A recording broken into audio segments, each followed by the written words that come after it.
So I'd like to get some clarity on the subject of when you see like triple numbers together, say on a license plate.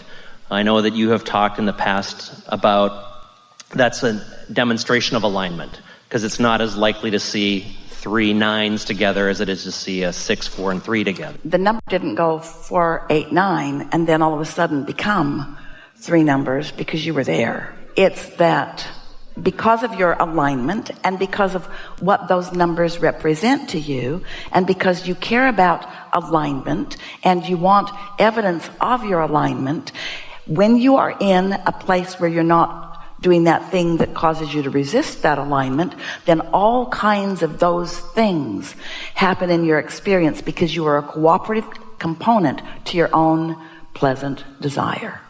And what I would like to know is that, let's just use the last 12 months. I've found myself in a place, a lot of step 1, a lot of contrast.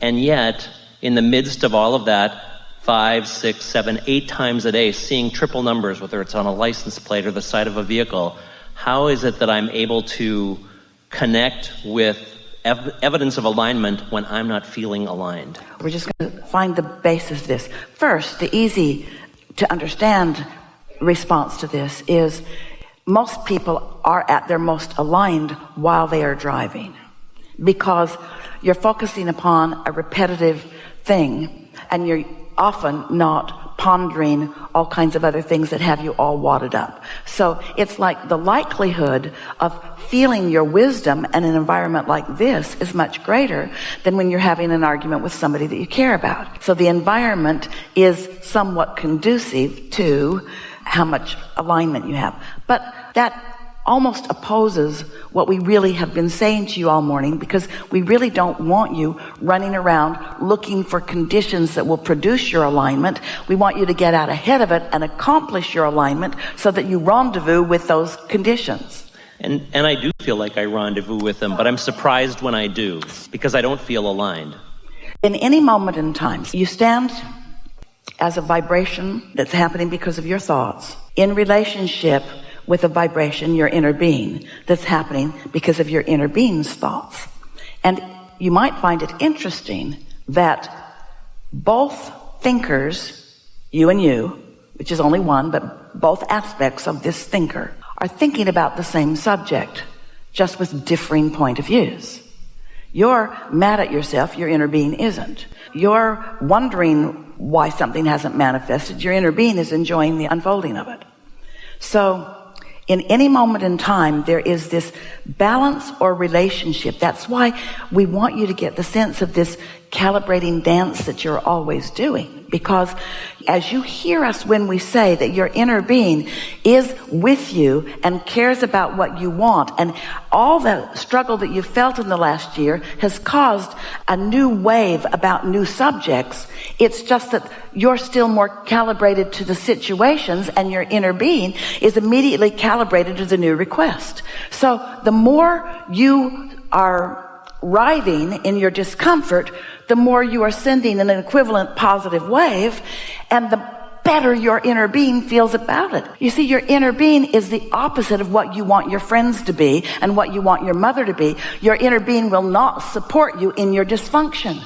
So when things are going wrong, they get better, which for you feels terrible, because you just caused the crevasse between where you're dominantly thinking and what your inner being is dominantly thinking about the same subject to be wider and therefore more uncomfortable. But because you have a balance of thoughts, you're not always like that, just when you're focused upon the things that matter the most. The thing about humans, and we're going to say this in you humans because we want it to sound accusatory, because it's exactly the way we mean it, we're just playing with you. But you humans, you humans, the human part of you humans, you do think about the things you want way more than things that are more general. You are a fixer, you are a doer, you are an accomplisher, you are a making it happener. And we're going to offer you some really strong, easy to hear, maybe harsh sounding words. If you're not calibrating, you're manipulating. Because what you do in your physical world is you manipulate through conversation, you try to persuade others, you try to get over on something, even on yourself. Because when you're dealing with manifestations, which is movement, action, that sort of stuff, that's manipulating. Calibrating is the fine tuning, you see. And because you've done so much of that fine tuning, because that's who the larger part of you is, and it's a part of who you often are. You just can't admit it in a moment when you're calibrated away from it. So those evidences are just showing you that you're not always out of whack.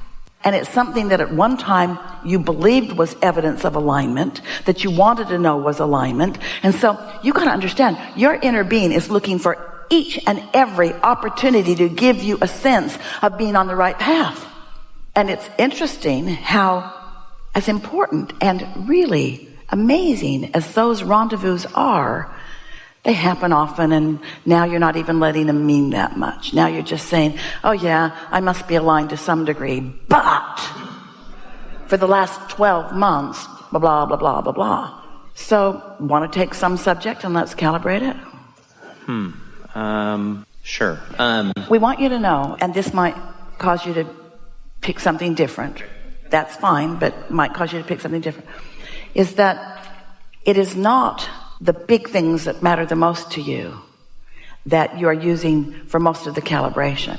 Those big things influence, but it's a bunch of stuff, just stuff that doesn't matter very much, that most people are calibrating to all day, every day. Okay.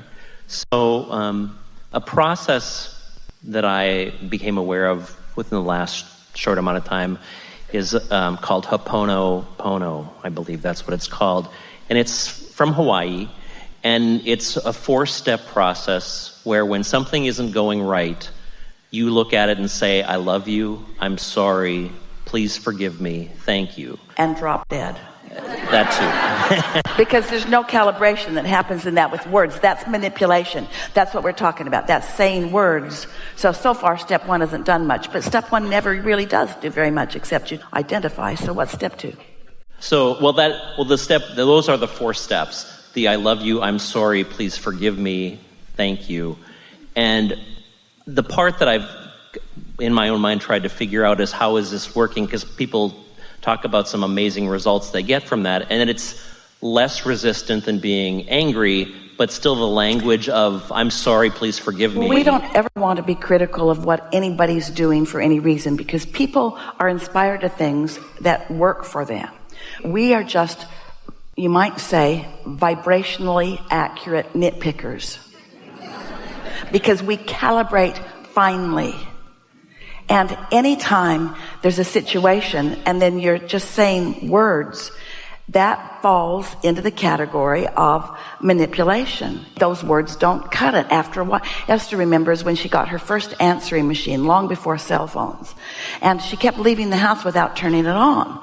So she put a note on the door that said, turn the answering machine on. And after a while, the note just looked like the door. She didn't notice the note either. So the note kept getting bigger and brighter and bigger and brighter because it's easy to become complacent. So, if you don't mind, let's play with this just for a little bit. Can you give us a verbal demonstration of some situation to which you are wanting to maybe apply those 4 words? Sure. So at work, I'm upset with my boss because he's micromanaging. It just happened, because that's a kind of general statement. What did he just do? He told me to do something that I knew I was supposed to do, and I was going to do it anyway, and yet he had to stick his big nose in. And so it made me feel... inadequate. It made me feel like he thinks I'm inadequate. But it made me feel inadequate. Inadequate. Did you really feel inadequate? Yeah, at some level. All right, so you felt inadequate. Angry. Picked on isn't quite the right word, but like... Misunderstood. And that feeling of what I call feeling of being micromanaged, of being told what to do. So let's talk about what that is. It felt like bondage. Felt like being bossed around. It felt like being unimportant. A sort of small cog in the wheel. Criticized that even though it's such a small cog, I failed at it. That's heavy and uncomfortable. We get that. So that's the situation that you have been noticing, and it's not new, and calibrating too. So you've been calibrating to that since it's attraction, attraction, attraction. Now, we're not saying that he's not attracting too. He's attracting, he's finding your mistakes, even though they're proportionately very few. But because he's calibrating to them, then he gets right on it. And you're sensitive to him doing that, so you get right on it. So there you are in each other's experience. But never mind him, just acknowledge yourself. It's attraction. This is what I'm calibrating to. Otherwise, I wouldn't be having this experience on a regular basis. I'm calibrated to that. Now, open your book, you've written those words, and on the other side, now your mindset is, that's that situation. That is an isolated situation to which I calibrated in those ways, and it felt bad when I did it. But now I'm asking myself another question. I'm asking myself, who am I really? Who do I dominantly know myself to be? Am I ineffective or effective? You don't even have to think about that for a moment. I'm an effective person. Am I bad at my job or good at my job? Great at my job.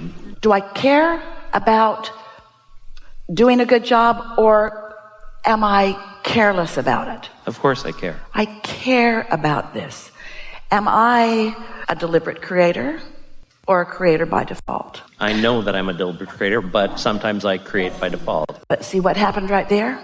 It's all right. This is really good. What happened right there is that you lost track of which side of the book you were on. And for a moment, you calibrated back to that and didn't feel deliberate. You see how that happened? Where if you reread what you've written across the top, but how do I dominantly feel about myself? What do I really know about the world? What do I really understand about how it works? Am I a deliberate creator, or do I create by default? Do I care about creation, or do I not care about creation? Am I good at this, or am I bad at this? I'm good at this. I'm a deliberate creator, and it doesn't take very long knowing what you know before you start seeing 33333 on all the license plates or whatever. It doesn't take very long before you feel it shift within you even as you do it. You come into the wholeness of who you are. And that situation, unpleasant as it was the reason that you calibrated to who you really are. And the most significant thing that we want to say to you is that because you did that, that's not where it was. Maybe it didn't shift completely, but it's not where it was. You have calibrated to who you are about that. You've been with us a while, so you've heard us make these statements over the years. We've said to you on many occasions that we are not encouragers of going back and cleaning up messes, because memories are not your friend. Memories are not a friend to deliberate creation. They just activate the old stuff that causes tripping points and holds you back. And anybody that goes into any kind of therapy or any kind, it just gets worse and worse and worse, because they just keep digging this up and activating it and then calibrating to it. They don't mean to, but that's what they're doing. And so we've always said, if this is something that you can just let go of, then just let go of it. In other words, we would rather you be in a position where you are so calibrated to your source energy that when something unwanted shows up, you just look in the direction of source energy and you never look back, and that would never happen again. But you know what happens with people that you love, that you care about, that you've been hanging around with for a long time, or jobs you've had for a long time, or situations you've been living for a long time? You have these deep roots. And so it's not the correct message for us to say, just look over there, because if there is an potentially active vibration within you, and there are those around you, and there are a lot of those around you who are eager in their insecurity to activate your insecurity. We don't mean eager deliberately, but we mean it's rampant. You got to clean it up. You've got to calibrate into your wholeness, because there will be another experience and another experience and another experience and another experience that will drag you back into that. So it's different places and different faces, but the same old thing just keeps happening over and over again until you calibrate yourself to your strength instead of to your weakness, to your wholeness instead of to that situation. Does that make sense?